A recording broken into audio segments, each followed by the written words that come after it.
Wajibu dan wajib fi ta'ala pada Allah Ta'ala al-iradatu sifat iradat. Jadi Allah wajib memiliki sifat iradat, artinya berkehendak.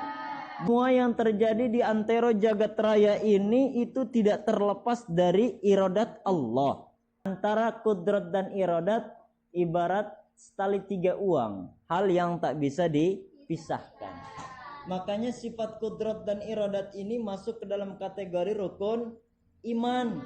Yang terakhir yaitu percaya pada kodok dan kodok merupakan iradat, qadar merupakan kudrat. Nah, zat Allah itu tidak terlepas dari sifat kudrat dan iradat. Artinya kudrat, Allah memiliki kuasa, memiliki kemampuan dalam menciptakan makhluk. Kemudian kudrat tersebut akan terwujud dengan adanya iradat. Jadi sifat iradat itu ialah kehendak Allah. Apapun yang terjadi di alam muka bumi ini yang dilakukan oleh manusia, baik yang sesuai dengan keinginan, harapan manusia ataupun tidak, itu tidak terlepas dari iradat Allah. Ya, tidak terlepas dari iradat Allah. Bahasanya telah ditaksis. Di sini kan yukhassis. Yukhassisu biha, Allah menentukan, Allah menetapkan apa yang akan terjadi di hari ini, ditetapkannya pada zaman azali. Nah, setelah Allah menciptakan langit, bumi, makhluk beserta isinya, kira-kira iradat Allah ada tidak? Ada. Kira-kira sebelum Allah menciptakan makhluk, Allah sudah memiliki iradat belum? Sudah. Allah maha memiliki iradat. Iradat Allah itu sifatnya qadim, la awwalalahu, tanpa adanya permulaan. Qaimatun, tetap la akhiralahu, tidak ada akhirnya. Artinya apa yang sudah ditetapkan oleh Allah itu tidak bisa dirubah. Apa yang sudah menjadi ketetapan Allah itu akan terus menjadi ketetapan tanpa adanya akhir, tanpa adanya batas. Seperti itulah yang sudah ditentukan oleh Allah. Jadi bukan karena upaya yang kita lakukan belajar rajin sehingga nilai kita menjadi bagus. Justru hal seperti itu yang sudah ditaksis oleh Allah. Paham enggak? Jadi gini, awalnya kita malas, nilai kita 5 paling bawah.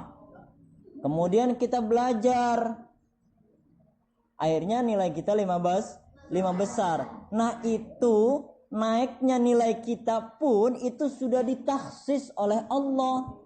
Bahkan belajarnya kita itu pun sudah ditaksis, sudah diiradat oleh Allah. Karena apapun yang kita lakukan ini tidak terlepas dari ketetapan Allah. Kenapa? Karena iradat sifatun qaimatun, sifat yang tetap, la akhiralahu. Jadi sifat kudrat Allah ini tidak bisa dirubah dengan ikhtiar. Contoh kayak tadi ya, saya lanjutkan. Hari ini kita berdagang hanya 10.000 omset yang kita hasilkan per hari misalkan. Kita bingung. Kemudian kita bikin rencana, bikin strategi bagaimana caranya pemasaran yang baik. Kita belajar marketing plan.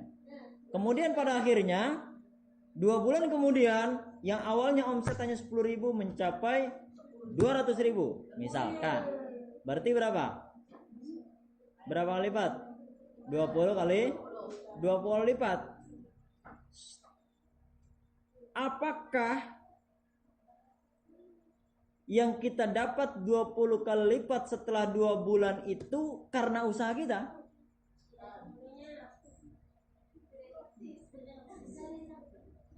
Sudah ditaksis.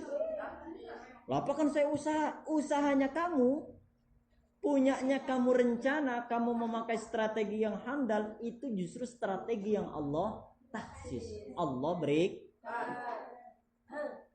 Misalkan kita ditakdirkan susah, karena kita banyak berdoa terus ikhtiar. Iya nih bocah kasihan juga berdoa mulu, ikhtiar mulu, nangis mulu tiap malam. Ya udah dah gua permudah hidupnya. Begitu tidak? Tidak. Karena apa? Karena kalau seandainya seperti itu nantinya Allah memiliki sifat kariha. Artinya terpaksa dengan bujuk rayu, dengan doa-doa yang dipanjatkan oleh makhluk. Jadi apapun yang dialami oleh manusia di alam jagat raya ini itu berdasarkan ketetapan Allah di yaumil azali. Yukhassisu biha, Allah menentukan dengan sifat kudrat al-mumkinu, hal yang mungkin. Hal yang mungkin bil wujudi aw bil adami, Allah menciptakan, Allah meniadakan, itu sudah iradat Allah. Allah menciptakan kita seperti ini itu sudah dirodat. Allah mematikan kita itu sudah dirodat. Maka tidak ada yang tahu kapan waktu lahir, kapan waktu meninggal. Au bil ghina, Allah memberikan kekayaan, memberikan kesenangan, itu sudah ditaksis. Au bil fakri, Allah memberikan kesusahan, kefakiran, sudah ditaksis. Au bil ilmi, Allah memberikan ilmu, sudah ditaksis. Au bil jahli, Allah memberikan kebodohan, ente bodoh, udah ditaksis. Jangan berkecil hati. Wadidduha, lawan daripada sifat iradat itu adalah karahatu, terpaksa di sini dalam arti yang awalnya Allah tidak mengirodat karena kesian jadi diirodat, tidak seperti itu. Jadi merubah takdir dengan berdoa, merubah takdir dengan ikhtiar, tidak. Justru meskipun terlihat secara mata zahir, kacamata manusia, memang secara zahirnya itu bisa dirubah karena doa dan karena ikhtiar. Namun secara hakikat memang takdirnya seperti itu. Wadalilu ala dalika, dalil atas sifat iradat itu annahu law kana karihan, jika Allah itu terpaksa di sini keluar daripada iradat ketetapan yang sebelumnya sudah ditetapkan di yaumil azali. Lakana ajizan, maka berarti Allah lemah di sini itu lemah bisa terbujuk, bisa terayu. Wa kaunuhu ajizan muhalun, dan keberadaan Allah ajiz, keberadaan Allah lemah itu muhalun mustahil. Makanya jangan sombong dengan ibadah kita. Di sini pemahaman seperti itu ya. Kita nggak boleh sombong dengan ibadah yang sering kita lakukan. Jangan terlalu berbesar hati sehingga membuat kita ajub. Karena doa-doa yang kita panjatkan, ibadah khusyuk yang kita lakukan, belajar atau ikhtiar yang kita lakukan itu jangan sampai menjadikan kita ujub, karena semua yang terjadi pada diri kita tidak terlepas dari takhsis atau iradat Allah. Wajibu fi kita ala al-ilmu wallahu a'lam.